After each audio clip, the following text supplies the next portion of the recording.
Argentina, Brazil, শুধু আমি নয়, সারা পৃথিবীর ইমাম, তাদের জবান দিয়ে হক কথা বের হতে হবে।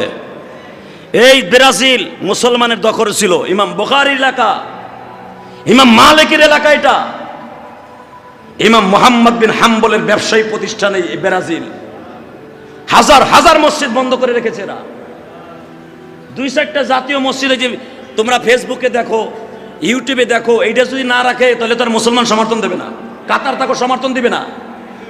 কারণ কাতার তো মসজিদের পাগল দেশ, সৌদি আরব মসজিদ পাগল দেশ। ওই দুই চারটা স্যাম্পল রাইখা দেখাই দিছে আমাদের দেশে মসজিদ আছে। কারণ আমরা উলামা একরাম জানি, কারণ ওই দেশ নিয়ে আমরা গবেষণা করে লেখাপড়া করছি। ব্রাজিল, সামারকান, ইটালি, যেটা এই যে তোমরা যেটা সমর্থন করো, আর একটা কি আর্জেন্টিনা।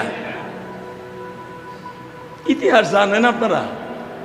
ইতিহাস আগে জানেন। এই আর্জেন্টিনা কোন দেশ? আর্জেন্টিনা কি? কলজা ফাইটা যায়। হয়তো আমার কথা আপনার ভালো লাগবে না, আপনি আমার বকবেন, আমি জানি।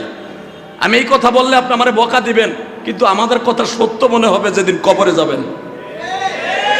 এই আর্জেন্টিনা হযরত ওমর রাদিয়াল্লাহু আনহু বিজয় লাভ করেছে।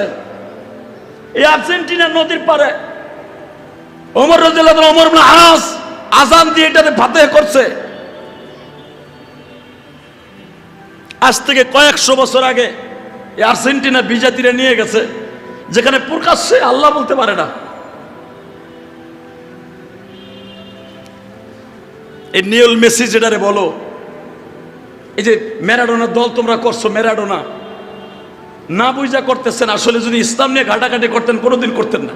এই ম্যারাডোনা দেখবেন, যেগুলো বাচ্চা জন্ম দিয়ে গেছে, তার ইতিহাস খুলে দেখেন, একটাও বিয়ে করে নাই।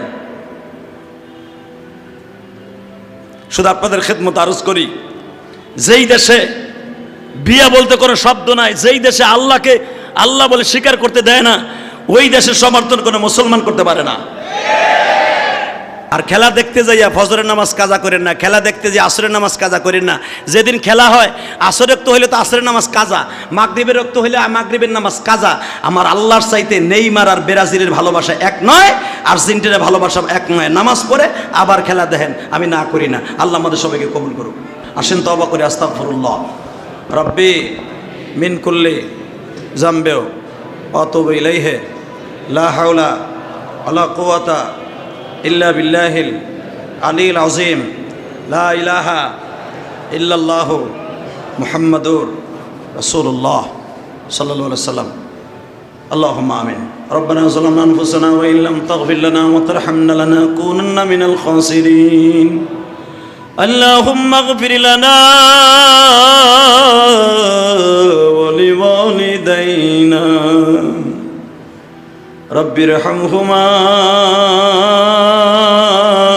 কামা রব্বায়ানি সগীরা।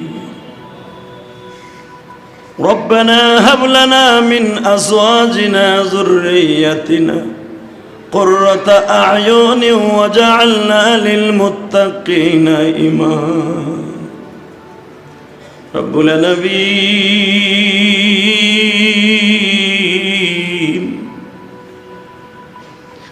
আমরা না বুঝা তোমার কাছে অন্যায় করি, ব্রাজিল আর্জেন্টিনার সাপোর্ট করি। মালিক, আমি মুসলমানের সন্তান হইয়া শয়তানের ধোকায় পড়িয়া করি। তুমি আমাদের অন্যায়ের দিকে তাকাও না। আমরা তোমার নবীর গুনাহগার উম্মত,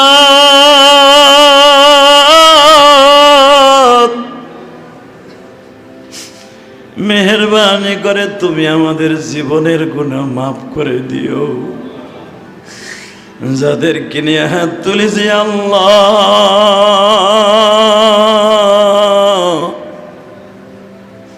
এদের মধ্যে কার যেন মা নাই, বাবা নাই। আল্লাহ, এখানে যারা হাত তুলছি,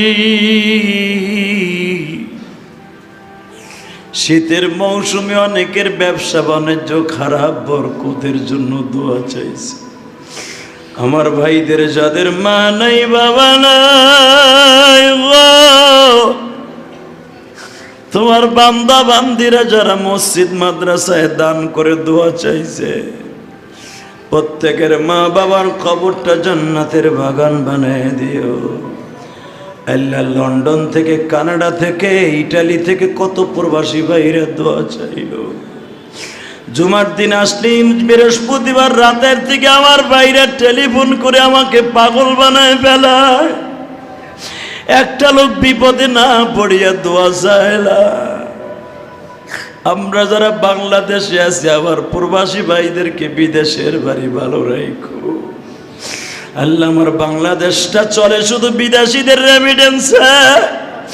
আল্লাহ আমার ভাইদের ব্যবসায়, আমার ভাইদের চাকরিতে না করিতে প্রবাসী ভাইদের ভালো রাখো, সুস্থ রাখো। মাননীয় প্রধানমন্ত্রী বলছে রেমিটেন্স আসতেছে।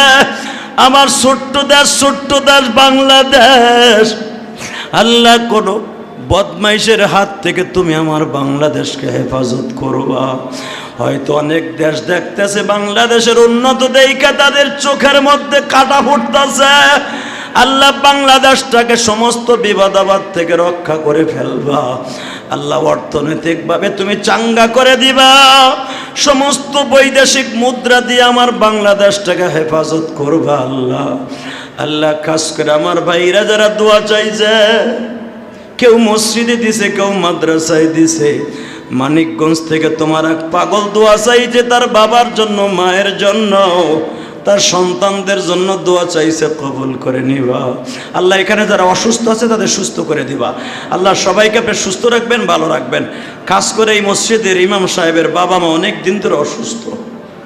পৃথিবীর সবচেয়ে বড় নিয়ামত হলো মা বাবা। অতি তাড়াতাড়ি তাদেরকে সুস্থ করে দেন আল্লাহ। আল্লাহ অতি তাড়াতাড়ি সুস্থ করে দেন।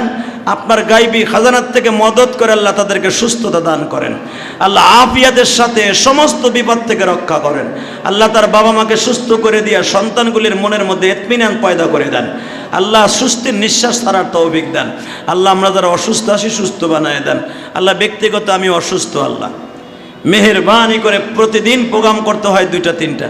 আপনার শরীরটাকে ভালো রাখেন, সুস্থ রাখেন আল্লাহ। আমার সাথে যারা আমিন আমিন বলছে তাদের সবাইকে ভালো রাখেন, সুস্থ রাখেন আল্লাহ। সবাইকে আপনি কবুল ও মঞ্জুর করে দিন। এই জুট ব্যবসায়ীর আশেপাশে অনেক দোকানদার ভাইরা আছে, এখানে হাজার হাজার টাকা আমার এই মসজিদে দেয়, মাদ্রাসায় দেয়। জুট ব্যবসায়ী দোকানদার ভাইদের সবাইকে আপনি কবুল ও মঞ্জুর করেন আল্লাহ। সবার দোকানে খায়ের ও বরকত দান করেন। মসজিদ কমিটি যে যেখান থেকে দান করে সবাইকে আপনি কবুল করেন আল্লাহ। খাস করে আমার এমপি সাহেব ইলিয়াসউদ্দিন মোল্লা সাহেবের বাবা গতকালকে তার মৃত্যু তারিখ গেছে আল্লাহ। তার বাবার কবরটাকে জান্নাতের বাগান বানায় দেন আল্লাহ। তার বাবার কবরটাকে জান্নাতের বাগান বানায় দেন আল্লাহ। তার বোন জামাইয়ের জন্য দোয়া চেয়েছে, তার মায়ের জন্য দোয়া চেয়েছে আল্লাহ। তার ভাই বেরাদার যারাই কবরে চলে গেছে তাদের সবাইকে আপনি মাফ করে দেন আল্লাহ। তোমার বান্দা মাঝে মাঝেই দোয়া চাই টেলিফোনে, তার বাবাকে আপনি জান্নাতুল ফেরদাউস নসিব করে দেন। মানুষ হিসাবে কোনো ভুল ত্রুটি করে থাকলে ক্ষমা করে দেন। ওয়াসাল্লাল্লাহু তাআলা আলা খায়রি খালকিহি মুহাম্মাদি ওয়া নূরি আরশি সাইয়্যিদিনা মাহুম বিরহমাতিকা ইয়া আরহাম।